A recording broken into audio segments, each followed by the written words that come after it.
We got a cold one here, boss. Okay, all you need to do is get a swab of his DNA, and we can then run his experiences through the animus. Okay, got it, boss. Let's run his DNA here.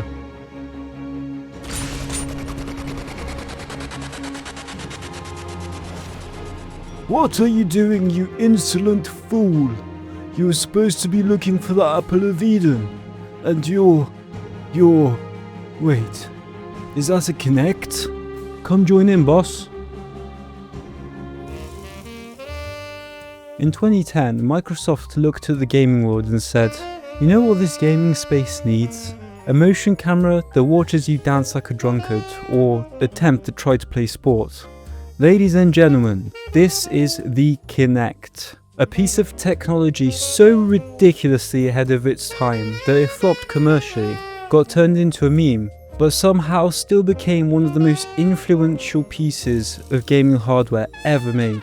Before the Nintendo Switch had motion controls that actually worked half the time, before Apple and Meta tried to sell us all on the metaverse with expensive headsets, Microsoft dropped a little black bar on top of your TV that could track 20 joints on your body in real time. No controller or anything, that's the best part. Just you, your living room and a Kinect. It was ambitious, it was ridiculous. It was so damn good at what it tried to do that the industry is still stealing ideas from it over a decade later. Today we're talking about why Kinect was so revolutionary, how it came about, how it works. And of course we all have to test it out to see how well it stands up today. Well, testing will be a little limited today as the entirety of Europe has reached the literal temperature of the Netherrealm. So there's only so much testing I can do before passing out or well worse. But first of all, how did this come about? Let's rewind to the mid-2000s. Microsoft was dominating the console wars with the Xbox 360, but they were getting nervous. Nintendo was about to drop the Wii in 2006 and completely change the game with motion controls. Sony was working on their own motion tech, and Microsoft, they do not want to get left behind in the new way to play arms race. So in 2007, a secret project inside Microsoft kicked off under the codename Project Natal. The wild idea? A controller-free gaming experience using advanced cameras, infrared sensors and microphones that could track your entire body in real time. No controllers or anything required in your hands at all. They didn't start from scratch, however. Microsoft acquired a small Israeli company called PrimeSense in 2010. Wait, what?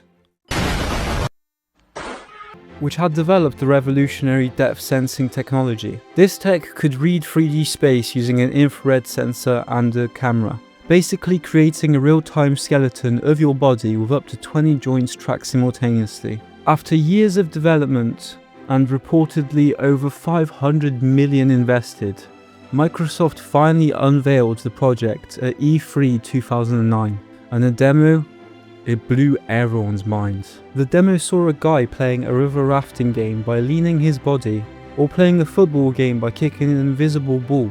And this all, well, it worked. On November 4th, 2010, Project Natal officially became the Xbox 360 Kinect. It launched with the slogan, "You are the controller." For a brief, glorious moment, it really felt like the future had arrived.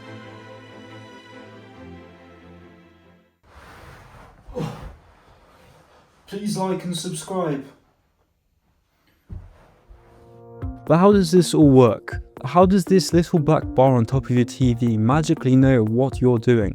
The Kinect wasn't just one sensor, it was a sophisticated multi-sensor system. First off, here we have the infrared emitter, which is the heart of the depth sensing technology. It constantly projects a grid of infrared dots across the room, which are invisible to the human eye.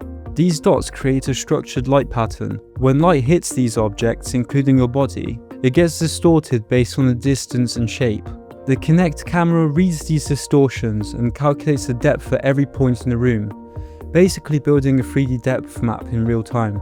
We also have a depth camera as well. This was a technology developed by PrimeSense. It essentially captures the distorted dot pattern and processes the data at 30 frames per second. The result is a 3D reflection of everything in front of it. On top of this, we also have an RGB color camera. This essentially lets games recognize your face, clothing color, and gestures more accurately. We also have a microphone array which is made up of 4 different microphones. This could filter out background noise and pinpoint where the sound was coming from in the room. This enabled reliable voice commands. Xbox top, yes ma'am. Yeah. Wait, oh my god! And lastly, we have the motorized tilt mechanism. There's essentially a small motor hidden at the base of the Kinect, which automatically tilts it up or down to get a better frame of the players.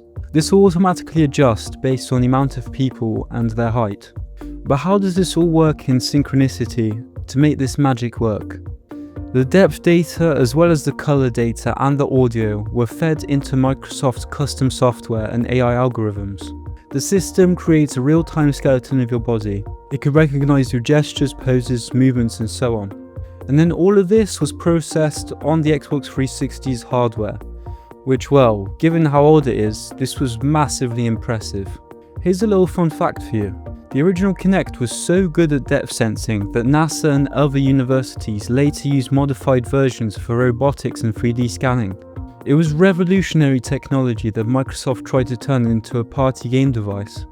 But now that we see how this all works, all that's really left is to test it out and see how well it holds up. I have 3 titles here. Kinect Sports Volumes 1 and 2 and Dance Central.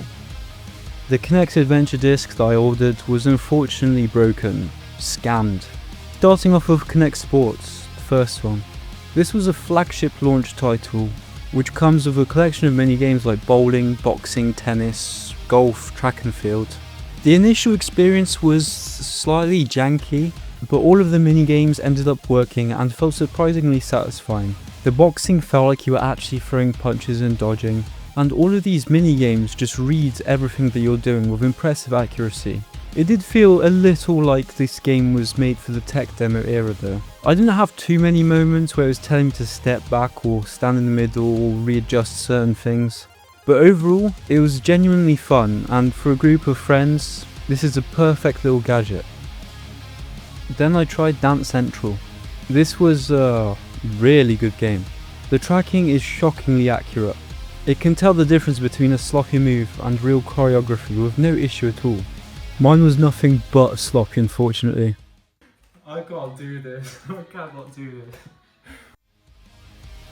The Kinect's ability to track full body dance moves was genuinely impressive and way ahead of anything else at the time.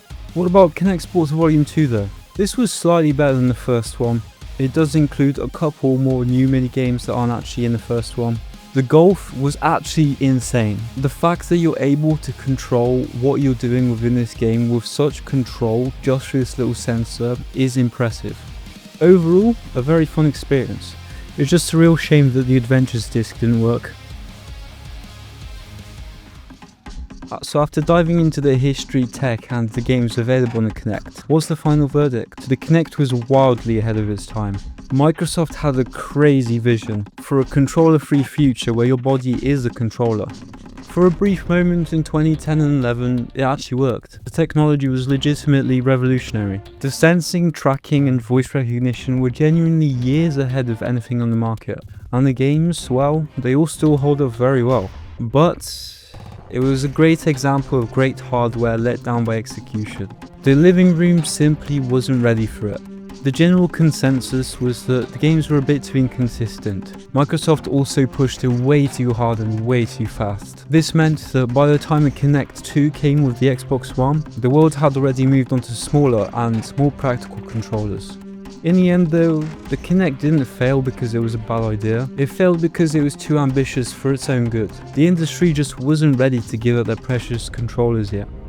Today, almost every modern motion system, such as the PlayStation camera or VR, owes something to what Kinect tried with the Kinect. It was ridiculous, it was ahead of its time, and man, it was pretty damn cool.